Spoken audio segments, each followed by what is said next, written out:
আমি যদি লিখতে পারতাম সুন্দর করে তাহলে আসলেই আমি লিখতাম, কেন লিখবো না, অবশ্যই লিখবো। আমার হোল লাইফটাকে আমি যেভাবে আমাকে এত সুন্দর করে আমি দাঁড় করিয়ে রেখেছি, এটা মানে এটা আমি মানুষকে বলতে চাই যে নেভার গিভ আপ। তো এটা তো আসলে যদি আসলেই লেখা যেত তাহলে তো লিখতে পারলে ভালোই হতো, কেউ পড়লে একটুখানি ওদের ভালোই লাগতো। বর্তমানে লিখতে পারেন না, আপনি ভালো গান গাইতে পারেন আমরা জানি, তাই না? তাহলে আপনি একটা গান শোনাই দেন আমাদের একটা। সবাই চুপ করেন, আল্লাহর রাস্তে গল্প লিখতেন যখন আপু বলতে চাচ্ছিলাম যে আপনি তো অনেকদিন থেকে অভিনয় থেকে দূরে আছেন, আপনাকে আমরা দেখছি যে মেকআপ আর্টিস্ট হিসেবে কাজ করছেন, এই পরিবর্তনটা আসলে কি আছে?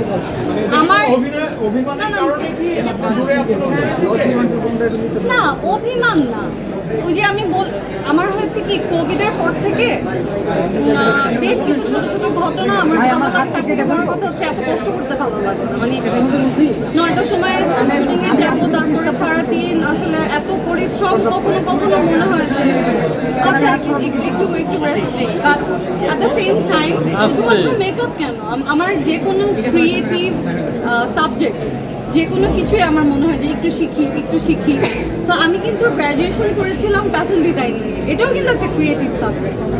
তো আমি যখন আমার বাসায় আমি এই গ্র্যাজুয়েশনটা আমি পড়াশোনা যখন স্টার্ট করছিলাম, তো নিঃসন্দেহে প্যারেন্টস তো রাজি হয়নি, ফ্যাশন ডিজাইনিং এটা আবার কেমন সাবজেক্ট, ফ্যাশন ডিজাইনিং এটা আবার কেমন সাবজেক্ট। তো তখন আমি ওদেরকে বুঝিয়েছিলাম যে এইটা নিয়ে আমার আসলে অনেক রকম স্বপ্ন, এখন আমি কখনো এগুলো কোনোদিন বাস্তবায়ন করতে পারবো কিনা সেটা আসলে আমার জন্য যেটা লেখা আছে আসলে সেটাই হবে। বাট আমার তো এরকম অনেক ক্রিয়েটিভ জিনিসপত্র শিখতে ইচ্ছা করে।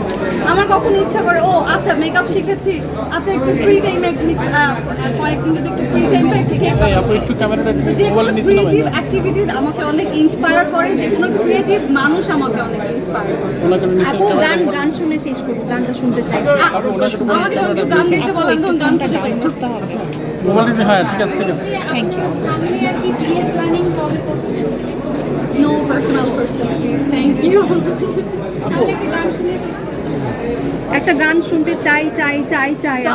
আমি গান আরেকদিন শোনাবো, কারণ হচ্ছে প্রথমত শুনেন আমি আগে বলি, আমি একটা গল্প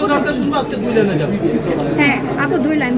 আমার তো কোনো গান মনেই আসতেছে না। জাতীয় সঙ্গীত গান, জাতীয় সঙ্গীত। জাতীয় সঙ্গীত কেমন করে গাই? এই যে ওনারা বসে আছেন, আচ্ছা, তো দাঁড়ায় যেতে হবে। 21শে ফেব্রুয়ারি আমার ভাইয়ের রক্তে রাঙানো 21শে ফেব্রুয়ারি গান আরো থ্যাংক ইউ। ও সিরিয়াসলি না